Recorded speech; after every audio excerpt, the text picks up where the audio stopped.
Como ayer se convirtió en ley el proyecto de recuperación estatal de YPF, recibimos a Daniel Wiesenberg para tratar un poco acerca del tema. Hola, Daniel. ¿Todo bien? Muchísimas gracias por venir. No, gracias a usted. Daniel, ¿qué implica la nueva ley que se aprobó ayer? Bueno, lo que habíamos dicho hace 2 semanas, el proyecto que había enviado la presidenta al Congreso, bueno, había pasado por el Senado la semana pasada y esta semana, ayer particularmente, se aprobó en la Cámara de Diputados, ¿sí? Que fue la Cámara Revisora, se dice, es decir, la última Cámara del Congreso en tratar la ley, y se aprobó el 51%, la expropiación del 51% de YPF, que va a pasar a ser parte del Estado Nacional, ¿sí? La mitad más 1 de ese 51% y la mitad menos 1, digamos, a las provincias que tienen petróleo. Se está discutiendo si también no tienen que entrar las provincias que no tienen, e incluso, bueno, eso va a ser una discusión que se va a dar más adelante. Por lo pronto van a ser las provincias que tienen petróleo.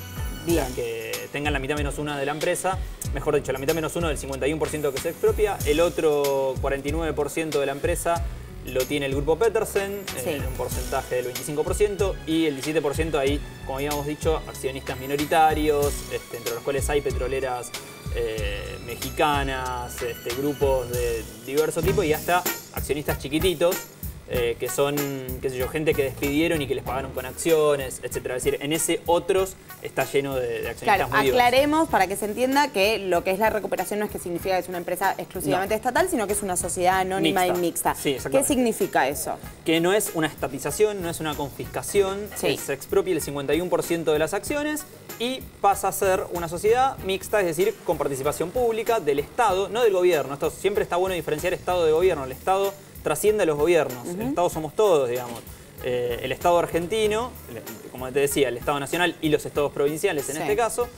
Y también va a haber participación privada con lo que te decía recién, el Grupo Petersen es un grupo privado y hay accionistas privados en la otra partecita que queda. Es decir, no va a ser una sociedad estatal, va a ser una sociedad compartida entre el Estado y privados. Esto tiene que quedar clarísimo, pero también tiene que quedar claro que la mayoría de las acciones van a estar en manos estatales. El 51% va a estar en manos estatales y eso quiere decir que todos los argentinos de alguna manera somos propietarios de la mayoría de las acciones de YPF y es un gran primer paso después de lo que había sido la privatización casi total de la empresa en los años 90, que había sido, la verdad, una verdadera pena y en donde se había entregado completamente la empresa quizás más estratégica que puede tener un país, que es la que controla la energía, la que controla el petróleo, la que controla el gas, la que controla en definitiva el combustible, los recursos, de todo lo demás, ¿sí? De la producción, del funcionamiento de todo. Si hoy tenemos luz en este estudio es gracias a que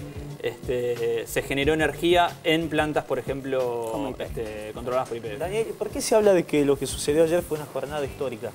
Bueno, fue histórica por lo que te decía, fue una reparación de esa privatización que se había hecho en los años 90. Por ahí andaba dando vueltas, si la tiene producción, la tapa del día que se aprobó la privatización, ¿no?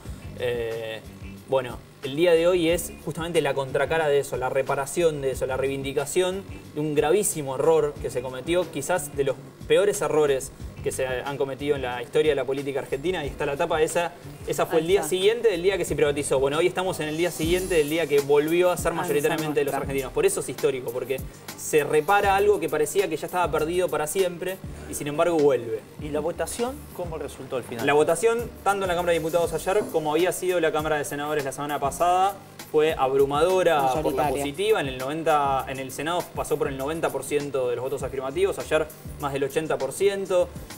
A ver, ¿por qué pasa esto? Por dos motivos. Una, porque es una ley estratégica, porque hay muchos sectores que están de acuerdo con esto al margen de sus diferencias con el gobierno. El caso de Proyecto Sur, caso del Frente Amplio Progresista, un sector de la UCR. Recordemos que la empresa YPF fue fundada por Hipólito Yrigoyen radical. Bueno, es decir, hubiera sido raro que vos sos parte del radicalismo y no apoyes que la empresa vuelva a ser del Estado. Y por otro lado lo apoyaron porque la estatización queda.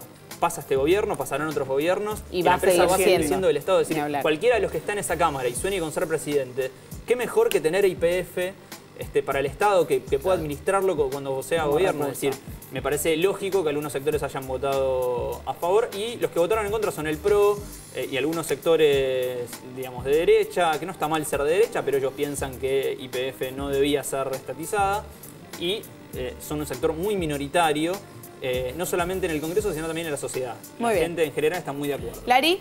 No, justamente eso que recién aclaraba Daniel, que quería preguntar quiénes fueron los que votaron en contra y por qué, pero justo ahora lo había... Te respondí. Antes de la pregunta. Pensamiento. No importa. ¿Qué significa recuperar YPF para los argentinos? ¿Qué beneficios vamos a tener con respecto, por ejemplo, a la comercialización de gasolina, por ejemplo? Bueno, principalmente, era tan mala últimamente, en los últimos años, la gestión de Repsol, que cualquier cosa que hagamos va a parecer que es impresionante, porque era tan malo lo otro que lo nuevo va a ser fácilmente superable, digamos. Ahora bien, para lo que tiene que servir YPF en este momento hay que mejorar la producción, aumentar la producción, invertir para encontrar nuevos pozos, invertir para explotar mejor los pozos que ya han sido explorados, invertir en refinerías para procesar mejor lo que se descubre, el petróleo que se encuentre, bueno, transformar a través de las refinerías toda esa materia prima, podríamos decir, en energía, en combustible y en todo lo que necesita la industria y la población en general. Es decir, si YPF, ahora que tiene mayoría estatal, además recibe una inversión fuerte y se administra bien, es estratégicamente clave para el desarrollo del país. O sea, el desarrollo del país casi que depende de un buen funcionamiento de YPF. Digo, ¿y los costos, por ejemplo, de los combustibles van a variar, van a debería haber un bajar? control de precios mucho mayor al ser del Estado, debería haber una plusvalía, digamos, unos dividendos menores al Estado tener el interés en que la gente tenga acceso a la nafta y no maximizar la rentabilidad, digamos. Entonces, normalmente los precios deberían bajar y normalmente debería superarse esa escasez de combustible que estaba habiendo en los últimos tiempos. Algo muy importante para tener un dato a propósito de esto. Fin de semana largo, el que pasó, bueno, no hubo escasez de combustible. Claro. Eso está buenísimo, ya significa que algo cambió en muy poquitos días. Si eso se puede mantener en el tiempo, bueno, muchísimo mejor y habríamos superado una etapa nefasta, porque digo, que un país que tiene petróleo tenga escasez de combustible es muy paradójico y está mal. Sin duda. Daniel, muchísimas gracias por haber venido. Un gusto tenerte, una excelente noticia en el día de ayer. Estamos todos muy contentos. Exactamente. Nos vamos a ir a una pausa, quédate ahí que enseguida volvemos.